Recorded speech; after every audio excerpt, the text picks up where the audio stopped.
Hey, what's going on? Chris Orzakowski here from theemailcopywriter.com. Today, I want to talk to you about what email strategies are working in the year 2022 and beyond. What's going to be working for the next few years as well. So obviously, email marketing has changed a little bit recently. Last year, probably about 6 to 8 months ago, changes went into effect. The iOS 15 changes, that was something everyone was talking about. Everyone was really freaked out about. I think it was last July it was announced, if I remember correctly.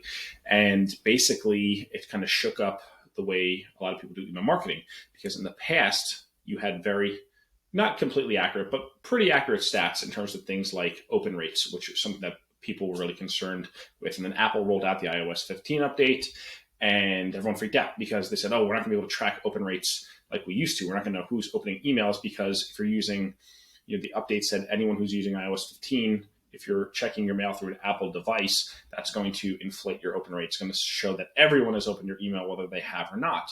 Now, people lost their minds a little bit because they said, well, what happens if I want to resend an email to people who didn't open and I'm missing a certain segment? Or what happens if I'm using that for data and analytics and all these other things? And, what I've seen is over the past few months is that has happened. There's a few strategies that, even despite all these big changes and these big shakeups, even as email has been developing as a medium over the years, there's a few core fundamental things that I think are tending to work well now, and I think they're going to be working well for the next few years. So I want to just take a few minutes and discuss that. So number one, the first thing that is working really, really well are automated flows and automated sequences that are based on behavior. So we just call these behavior-based email sequences, right? That's the best way to put it. In your business, you should have automations that are smart, that respond to what your customers are doing with your website, with your store, with your online business. So this doesn't matter if you're an e-commerce brand. It doesn't matter if you sell digital products. It doesn't matter if you sell software. It doesn't, whatever you sell courses, it doesn't matter. You have the capability to be reacting and have automated emails that are going out around the clock based on what people are doing. So things like if someone abandons their cart, every single business in the world can have this. If you have a shopping cart online where customers can enter their credit card information, or even something like fill out an application or request a quote or take the next step, and people are hitting these pages and not completing the actions, you should have emails that follow up to drive them back to take that action. Things like welcome sequences, right? What's the trigger there? Someone signs up for the list, you give them a welcome sequence. Post-purchase sequences, what happens after someone buys? Win-back sequences, what happens if someone hasn't bought in a certain amount of days? Or do we have sequences that can automatically bring them back to your store and get them to buy again, right? So despite all the shakeups and despite everything else, these core fundamental email sequences, and that's not an exhaustive list by any means, but those are the things that's going to help you win with your brand, with the business that you're building. You need to have some of those automated flows and sequences in place to scoop up lost revenue. Because here's the thing, every day you don't have those sequences in place is a day that you could have had that revenue in your pocket, right? And without these smart behaviorally triggered sequences, you're probably letting a lot of revenue slip through the cracks. So that's the first thing. The next thing that's tending to work pretty well is a consistent weekly behind the scenes of HQ. That's what I like to call it, behind the scenes of HQ at headquarters, right? Campaign. And that just means that you're sending out an email, letting people know what's going on in your business. Now, people love these because what's happened is as businesses have grown and as there's more marketing mediums and people are spending more and more time online, what starts to happen is people see so many different brands and it's hard to differentiate between them. And people say, oh, well, there's this brand and that brand and this other brand, but they don't really have a connection with any of them. And this is a big problem because if your customers see you as a nameless, faceless corporation or just robots, it's just like there's a company and maybe there's people there or maybe not. You have no idea, right? Obviously, we know there's probably someone there, but you don't have any connection with people at that company.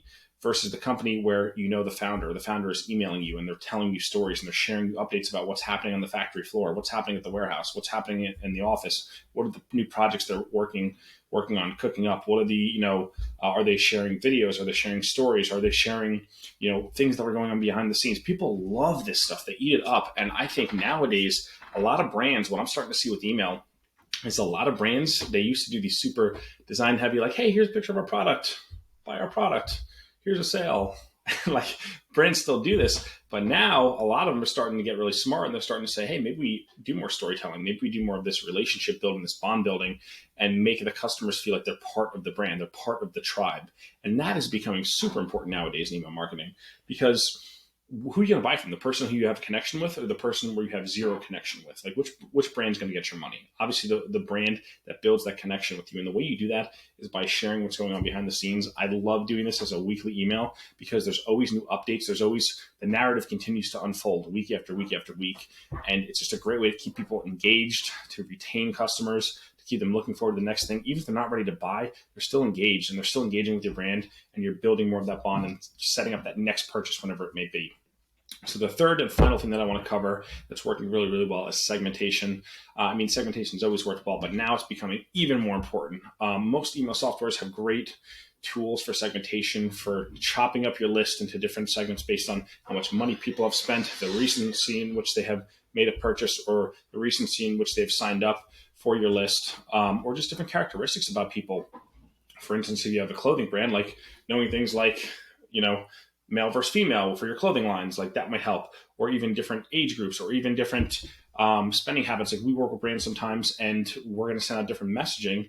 If a customer who spent $2,000 with the brand versus a customer who spent $20 with the brand, like those might be different messages that we send out depending on what they bought, right? So segmentation is super important because that's going to allow you to speak to your customer segments differently, to put different offers in front of them, and to give them a different customer journey. So again, you don't have to necessarily do this with every single email you send. A lot of this can be accomplished with automations, like we mentioned at the very beginning.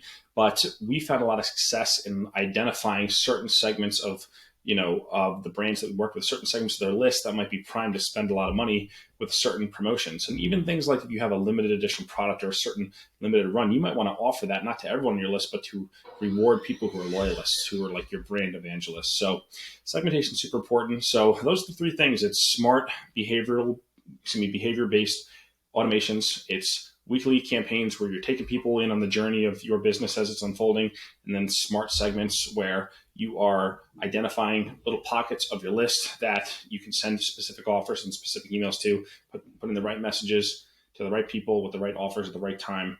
And that's how you make a lot of money with email. So that's what I got. If you like this video, please like it. Actually, click the like button, the little thumbs up. Subscribe to my channel. Make sure you hit that little bell icon so you get notified when new videos are going to be coming out, because I like to post one of these every single week. If you drop a comment for me below, let me know what you think. Then if you're not already on my list, go to theemailcopywriter.com. Give you a free copy of my book, Make It Rain. It's pretty badass. I think you'll like it. That's what I got. Hope you have a good day. See you next time. Later.